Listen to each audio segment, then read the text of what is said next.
ko invento mo lang yun, pero grabe,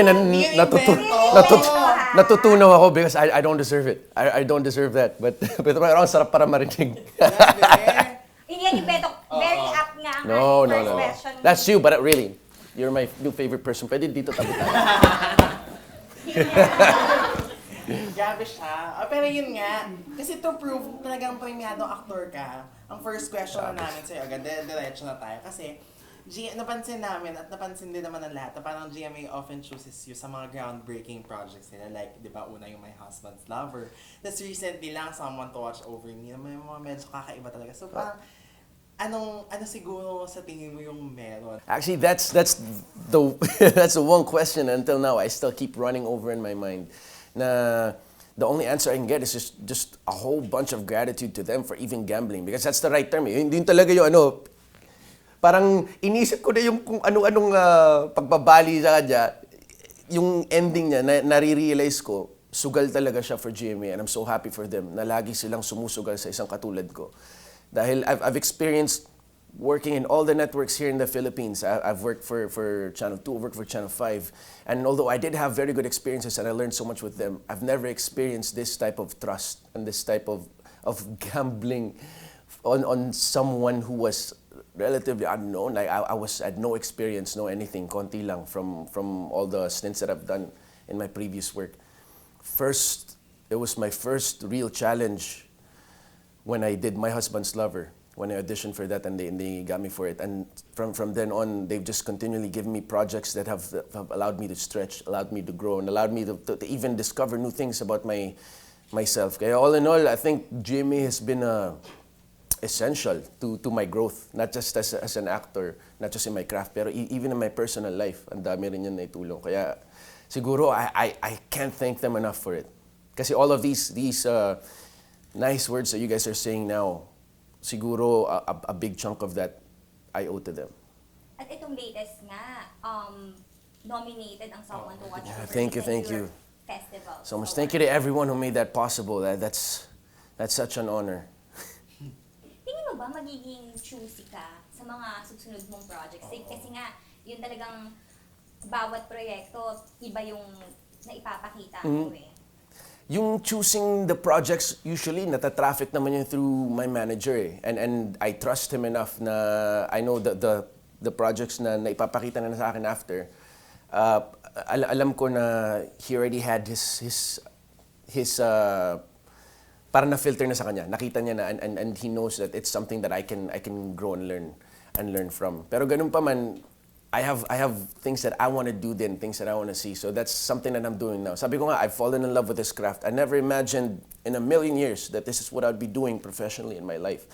Kasi sabi ko nga, the things that I'm doing for work now, hindi ko naman ginagawa dati. But that being the case, I've fallen in love with it, and kahit siguro hindi ako bayaran, I'm gonna look for it.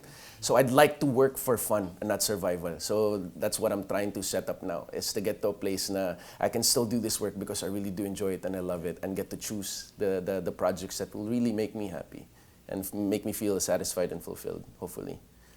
Aside from getting groundbreaking projects, ang mga leading ladies mo din, ang mabongga from Carla to Megan, si Lovey. And Dennis. Of course! Kasama yun, syempre. Ano ba yung walang steady, no? Oo. Pero galing. Starting out with Aiza, then Dennis. Ay, oo nga, no? Si Aiza pa nga pala. So I've been very, very fortunate with the people that I've been paired up with. Yun na lang. I get paired up with people who are tremendously talented, way more talented than I can ever hope to be. But there's the part of it, just hoping to be as talented as they are. may parang may konti doon na parang naisasalid sa akin kahit papano. So I'm very happy. Because seeing them work, that's a learning experience for me. Para ako nag-OJT. Yung buong experience ko sa showbiz, parang OJT siya eh. Kasi I was just thrust into it, thrown into it. And the cool thing is always getting to see amazing people strut their stuff. Like when you see Dennis in his element acting, and he's really a different character. And he's giving. When you ask him a question, he's there, and he really takes the time to impart some experience with you. Same with sila Carla, sila Lovey. Aiza, all of them. Si Megan was such a joy to work with. And all of them are just so game na tuloy madadala ka. Because if you see that's how professional they are and that's their work ethic, then who are you? You're a newcomer. You're a nobody. Who are you to go in there and just to take it easy? And to say na, hindi, madali lang yan, ano lang to. No, it's not. It's a whole craft. People take this seriously. It's a livelihood for a multitude of people. This is their dream. This is their job. Na ako, that I'd never dreamt of doing this my whole life. Who am I to just go in there and just take it lightly? And siguro, yun na rin, kaya ko natutunan siya mahalin because I see that so many people love it. People who do it, they do really love it. Sinong dream leading lady mo na? Meron ka ba? Dahil nga, Si Carla, I want to work with her again. Please, another soap. I miss just working together. Yung may ganyan, yung may makeup table, tas makakita mo, and it's like way too early in the morning for anyone to be awake. And that's one of the best sights to behold.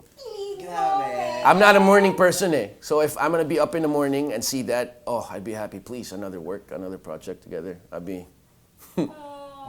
Mukhang wala naman ang hahanaping ibang leading ladies. No, but I would love to work with a bunch of other leading ladies as well so I can grow and learn even more. Pero kung may siguro personal wish. Wow. Aside, bago ka nag-GMA, of course, nag-start ka din sa ABS-CBN. Ikaw, since pareho mo nang na-experience working in two different apps, paano sa tingin mo yung competition or rivalry between the networks? What do you think about that? I find the whole network rivalry, sa totoo lang, yun yung hindi ko problema As in when I'm working. Yun na nga, I said I'm very fortunate siguro. I don't know if I'm one of the only ones or part of a few group who's been able to do that. But you realize that it's a small industry. As in, really, really small industry. Now, for us to be divisive and for us to be fighting each other, now we're here all for the same things. We're just here to do the same things, to work and to have fun and to create. Parang sabi nga, Dreamweavers, that was what sold me on the job. So yung mag-aaway-away tayo, I think it does a disservice to the craft because we should be together. We should be here. We're Filipinos and we should be trying to hone our voice to show it to the rest of the world instead of destroying each other's voice here in our home turf. Paano natin may papakita kung sino tayo sa ibang bansa? To show that we are the same as you guys. We are human beings. We're living the human condition. That we are talented. We are hardworking. Yes, we are going through some crap, but who isn't? How do we show that kung tayo dito mismo nag-aaway-aaway? Nagbabangayan. Ang liit ng industriya. And the funny thing is, when you're working in the industry, you don't feel the rivalry. You don't feel all of those things. It feels supplied from an external source. Kasi pag andun ka, wala, magkakaibigan lahat. Nag-i-enjoy lahat. Nagsasama-sama. Everyone just wishes well for each other. Everyone just wants to see each other because we're all good friends. We just want to see each other succeed and see each other grow even more. So sana wala nang ganun Kasi even in an external level, how will the quality of work na we're trying to show improve kung lagi na nating idadaan sa anong ginagawa ng kabila, sige gawin natin dito. Anong ginagawa nito, sige ibahin natin dito. Siyempre, the integrity of the work you're doing will suffer for it. So, hindi naman kapag kayo yung mga artista from kabilang network, you're friends with them since you get to work Yeah, with them, like diba? when I saw Joseph again. Joseph, I've worked with before. He's a good friend. Na kasama kami first time sa reunion. Mga pa lang kami, we were like bit characters there. Ako, si Brian Santos, si Joseph Marcos, si Ivan Dorschner. We call ourselves the Reunion Boys. Kami yung mga kontrabida dun But being part of that, lagi kami nakatenga kasi hindi naman kami yung leads in that movie. So lagi kami magkakasama sa isang kwarto. Kung we really bonded and then we're really good friends. And seeing them now and seeing what they've been able to do in their own personal careers, it's very inspiring. And it's always a breath of fresh air seeing old friends. So with us, I don't think that whole network rivalry really does exist. Sorry, I don't know if it's but I really think it's supplied. Kasi personally, wala, umanhid lang ba ako? Baka ako lang yung... Hindi naman. Pero, yun, speaking of, kasi nga si Joseph, diba? You worked with him again for this he's awesome. commercial. And kamusta naman yung feeling, syempre, na to be reunited with Joseph again? Kasi For a project. nung pumunta ako for the shoot, for the commercial shoot, I didn't really have all of the details kasi nung time na yun, we were doing, yun nga, Someone to Watch Over Me, kami ni Lovey. And at that time, my head was like really spread thin. na we had the concert in LA to prepare for, we had the whole Cuba thing, and while all of that was happening, every day kami nagtatrabaho ni Lovey for the shoot. So parang magugulat ka na lang tomorrow, oh, you have this work. Kaya nung pumunta ako doon, tapos nakita ko si Joseph, it was a really pleasant surprise. Ang buti na lang, kasi it would have been awkward yung mga tawa ng conversation kunwari sa screen if we had nothing to talk about. Kaya buti na lang, we had all of those reunion boy shenanigans na napagtatawanan namin yung mga na-experience namin doon. And buti na lang, it translated well on screen. So I think all in all, it helped out. If it was someone that I've never worked with before or someone who I didn't know personally, who knows, maybe I would have had a harder time. Bilib na bilib siya sa galing mo. Kasi nga, ang dami mo, sa mga conversation, yung mga Oo, molecules. yung mga Ganun na molecules nabanggit na- ka last time. No, kasi the thing I appreciate about Joseph, he's a very smart and very business savvy person. So right now, I think we're in that stage of our life. We're trying to secure a future for ourselves, and it's nice now we're able to share ideas of the steps that we're trying to do to secure that future. So from the stuff that he imparted, I really learned a lot from it. Kaya the fact that he's getting something from something that I'm passionate about as well, that makes me feel good as a person and as a friend. Ikaw ba, may mga na-experience ka na ba in real life na parang yung may mga babae na gusto makuha yung attention mo? Ano yung effective at saka ano naman yung parang medyo parang na-traumatize ka? I have had moments in my life na kahit usually you have that filter of no, they're just being friendly, they're just being nice. Sometimes there has been instances na medyo mahirap na ilagay sa kategoryang yun. Na nararamdaman mo, teka, parang iba ba to? Ako lang ba o ba nagfi-feeling lang ba ako o that's not usual. Siguro ngayon mas medyo lolo na ako. I used to be braver when I was younger. Pero ito, punta tayo dun sa parang science na yung siguro dun sa person na yun, kung ano yung na-experience mo na, ano yung mga signs na pinakita niya sa'yo, gano'n. Actually, magugulat ka. The commercial that we did, all the signs that they showed there are actually real stuff that you'd see out there in the field. Siyempre, it's essential to make eye contact. Yeah, sabi nga nila, and it sounds so cliche, but where else will cliches come from? If it's not from Tried and being tested. provable, Yeah. being tried and tested. Na if you make eye contact with someone, you're just gonna be more interested in that person because you really see who they are. And if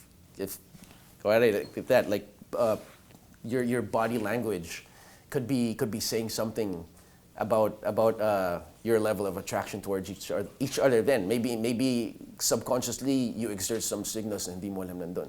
You do rapport. You start mimicking each other's body languages. And these things, right now I'm just showing you, pero these things could be intuitive, something you don't even think about. Because wala, part of us na yun eh. So I think just the best advice is just to be yourself and to really just be comfortable in your own skin. Kaya sakto, that if you feel good and you look good, you meet more. Because it starts inwards. Pero walang time na parang na-off ka. Na-off na pare. Parang na-turn Pinakitaan off ka ng ka. gano'n. Kapal naman ang mukha ko siguro. Kapal lang. Grabe. Masyado kang, sobrang aggressive. Wala kang, so wala There kang was one, ganon. I'm not gonna name names and I'm gonna tell the story, but I'm just gonna preface that this happened way too early in my stay here. Circa 2010. Oh, isipin na, joke. Okay. Huwag mo na isipin. 2010, sige. 2011. I was part of a boy group at that time. Yeah. The Voice Boys. And those guys are my brothers, man. They taught me so much when it comes to the art of singing. But they they used to take me out. So at that time, Republic pa ata. I didn't get to go out that much here. Kasi it was a whole different environment. Pero they were the ones who would take me out. And I remember I'd had a few drinks, and there was one lady who was just pulling me to her car. And Wow. Tirahan. Oh my God. na siguro because I had a few drinks. At that time parang siguro I was younger and it was a lot more than I should have had. Nadala ako I don't know why, natakot ako na para akong naging bata na parang wait. That was the only time in my life that I asked help from my friends to kind of keep me away from someone. Kasi nagulat ako. They were like pulling me out of the club to the car. I was like, wait, no, my friends are here. I was like, what's going on? Grabe mga babae. May mga ganyan na ba ngayon? It happened one time, but that's an isolated case. So, pero ngayon na mas mature ka na, Naks. paano mo naman, Am I anong really? naging, kasi yun yung mga past, diba? Ano na yung, kumusta na, ano na may naging effective na way para It's just, manligaw ka? Nung sa panliligaw mo, yung naging effective kay, I don't know if many people know about this, but when I was starting na lang in high school, yes, I played football in high school, but the biggest part of my life was being part of the computer maintenance and repair club there. So needless to say, I wasn't the most confident, I wasn't the most outgoing person in high school. Yes, I was friends with everyone, but I was really, really shy. And I was really shy to come out of my box until college. I was in a geek school. We were in University of Advancing Technology. All of us were geeks. We wanted women to notice us. We didn't know how. So we decided the best way was just to throw ourselves out there and to see what would happen. And we had this rule na patapangan nila ng loob. And if you mess up, you tell each other why you messed up and maybe you'll learn from each other. That's how we were. That's how crazy we were. So we had this 3-second rule. Now if you see a person within 3 seconds, no matter how scared you are, you have to go do it or else don't do it at all. oh! So unahan namin. I don't know if it's something that I've done now or something I would ever do, but when I was younger, yeah, we would. So effective naman, for sure. Yeah, for example, if you see someone that you find quite attractive, and siguro that's the biggest thing now, to just put a disclaimer on there. When I was younger, it wasn't more about the emotion anymore, that it was ang ganda nito. And you wanted to be with that person. It was the infatuation hits you hard, and hindi mo pa alam at that age na that's not all it is about. So at that age, infatuation kicks in. You see someone that you think is attractive, you go straight to them and you just say hi. If you don't know what to say, you just say hi and take it from there. To go to in practice, you see a very beautiful person, and we're lucky we have quite a few here with us today. You see a beautiful person, crowded place. It happens. Baka nagfi-feeling ka lang, hindi. You lock eyes with them, like right now. What do you do? So within the 3 seconds before mo masabihin yung sarili mo na wag na lang. Kasi andun yun eh. Yeah, kasi it's in that 3 seconds, I really think. It's in that 3 seconds na you have that all of us are the same. Or maybe I'm just projecting. But I think all of us have that sort of insecurity within us na what if they don't like me? What if like this? Andun yung takot eh. And the more you nurture that, boom, wala na. So within those 3 seconds, you're the most essential. Bago ka pa mauna ng takot mo, go. With Carla, how did you know na parang, uy, iba yung nararamdaman ko? Weird nga eh, kasi we were working together for so long, for so many years, and we were just good friends. And I didn't know that we had something in common pala, and that this woman would be making me feel things and making me learn about things about myself that I never would have thought were possible. Or even just, yun na lang siguro, if you meet the right person that can make you really feel good in your own skin, then it bypasses the whole thing, and it still makes that tagline that if you look good and feel good, you meet more. But maybe we can tweak that a little bit. If you feel good first, then you'll look good and you'll meet more. Uy, alam mo ha, nakita ko yung isa mong post, ta, sabi ko, grabe, gandang-ganda kay Carla. Saan? Ito. On your Instagram. Parang binidyo mo. Yung bubble gang. Yeah. Oh, di ako makapigil. Nagulat ko. I think I was watching yung finale ata ng finale ng Someone to Watch Over Me. Tapos yun yung next. Kasunod. Ang daming natuwa na fans. Kasi parang hindi nila expected from you, I guess. Siguro syempre, diba pag mga gwapo guys. Kasi I'm not as social media savvy as I should be. And I'm learning. And good thing I have friends around who are. And kind of help me along. Hindi ako like I said, when I'm in my own element, I'm stuck there. I'm drawing. I'm writing either music, stories. I like creating. I'm in my own space. Kaya at that time, I watched our last episode. Kaya nagsakto lang nakita ko siya doon. Kinilig ako. I'm not gonna lie about it. Kinilig ako. And siguro doon ko na ilabas. Bihira sa mga guys yung gano'n. Yung mag-express, Dapat inamin nila. gano'n. Weird eh. Di ko nga malaman kung saan nanggaling. Pero ibang kiliti lang na nakita ko na wala, di mo na mapipigilan. Eh ngayon, syempre, yung mga kilig-kilig na yan. How are you and Carla? Great. Amazing. Do we need to say more? Oo nga, yun na yun talaga. Kasi yung kanina pa lang. Take from it whatever you Diba? wish. Yeah, where we are. Kasi yung kanina pa lang na sinabi mo na you wanna work with her, di ba? Parang, grabe. I really do miss it. Yeah. And it's weird kasi I'm not gonna name names, pero I know people who don't want to work with their significant others, their partners. They don't want to for whatever reasons that I respect. But for me lang, it's not the case. I look forward to it. Tapos syempre, yun nga, nabanggit mo yung passion projects mo. Ang gaganda ng mga drawings mo. Oh, thank you. That means a lot. Although I should be really doing more with them. Kasi right now, parang it's just random doodles. And I'm just at a stage where I'm refining, trying to essentially get back to the old standards that I used to set for myself. So hopefully I'll be able to really tell stories with the illustrations that I do. Maybe a few comic books, few graphic novels. Sana, that's my dream, is to tell beautiful stories. Like a lot of my idols. Frank Frazetta is one of my favorite painters that I really look up to. And when you see the dynamicity of his paintings, it's like a snapshot in time. I want to replicate that, but how do you do it? There are a lot of different techniques. You can do it through composition, through just the value relationships that lead your eye to all of these things. Pero sa kanila, hindi na nila iniisip yun. It just comes out there. So where do you find that balance of being too technical and being too instinctive? Yun, andun ako ngayon, trying to make sense of things, to really find that in between. Kasi yun yung mahirap. Since hindi natin pwede siya mapa-drawing ngayon. Tara, may papel ba kayo? May ano? Ang ipapasample na lang namin, isa niyang tali. Oo. Kasi Ayun. aside from drawing, acting, nag-start ka rin naman bilang nakwento mo nga kanina, singer, di ba? Kung may haharanahin ka, anong kantang gagawin? Ha? Kanatahin mo? Dami na. Actually, sa live, I've done a lot of songs eh. Pero since this one popped up as soon as you guys said sing, maybe I'll try it out. I don't know if may boses ba ako yan? Yeah.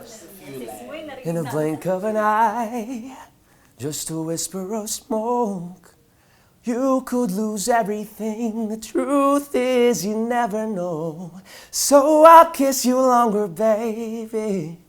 Any chance that I get, I'll make the most of the minutes and love and no regrets. Let's take our time to do what we want, say what we can before it's all gone. 'Cause knowing I promise tomorrow I'm gonna love you like I'm gonna lose you. I'm gonna hold you like I'm saying goodbye. There's my percussion girls. Wherever we're standing, I won't take you for granted. 'Cause we'll never know it when we've run out of time. I'm gonna love you, baby, like I'm gonna lose you. Oh, lose you. Oh, Lord. Naalala ko to, hindi ba kayo Kinabahan ako dun on the spot. Album, di ba before? Oh, meron kayong photo album. Actually, binibenta pa rin. Photo album talaga. Yeah. We were and actually, sabi ko nga eh, who knows? Maybe the next one it'll just be me because I started with four. It was four of us. Then kami ni Dedes. Then who knows? And I wonder lang, kayo ba ni Carla nag-duet din? Kasi di ba she's singing din? It comes up. It has come up spontaneously. Ano Yeah. theme song nyo? Talaga tira na yung theme song. I don't know if you guys can find it. I think it's private. I have a Spotify playlist, you know. I can't choose this one. I have a Spotify playlist. May theme ka ba or ano yung state of mind mo or goals mo for this year? For this year, it's just to, really praying, Pops, that you pull through. I know you're tough and we're all in this fight, but if there's one dream that I could ask for, is that hopefully everything will work out to how I know they will with him. I love you, Dad. I hope for sure he'll get to watch this because ngayon nagsa-search yun lagi ng mga But news how about is me. he? How is he, by the way? He's fighting. He's fighting on. It's tough, challenging part of our lives right now. But hang in there, Dad. Huh? Your dad is very blessed to have a son like No, I'm very blessed to have had a father like him. That's why I don't want to give up on him. Ayan, so ang dami naman nating napulot kay Tom, di ba? Grabe. So, na-inspire So, ako. oo, na-inspire din ako. Kasi, ala ko yung bitin kong pantalon lang yung napulot ko. Kasi di ba, at least you got to know him more ng parang... Oh wow, well the pleasure is all mine. This has been fun, to say the least. O di ayun, dahil dyan, punta tayo sa ano, kasi promote na your new commercial and your upcoming projects, of course. Iniimbitahan ko po kayong lahat na please panoorin po ang Samig Light commercials namin ni Joseph Marco to really get the deets on the 5 steps of setting up that attraction with someone. Yeah. And syempre, anong mga aabangan natin ngayon sa'yo, This Tom? 27. Ngayon na kakatapos lang ng Someone to Watch Over Me, pinili ko muna, sabi ko kay Popoy, na kung pwedeng magkaroon ako ng konting panahon na mailaan para sa pamilya ko and para sa mga personal projects na matagal ko nang gusto sana mabuo. So I'm working on a few applications for both the Android and the iOS. And maybe some graphic novels, some animations, and some illustrations coming your guys' way. So, wish me luck, because I'm doing it all by myself. And of course, Once again, Pepsters, Tom Rodriguez! Guys, I am so sorry. I'm so sorry, but thank you so much. I had so much fun. Gagawin ko is, I'm gonna improve myself. You know, I'm gonna be ready para pagdating yung time na binigay nila sa akin yung project na yun, you know.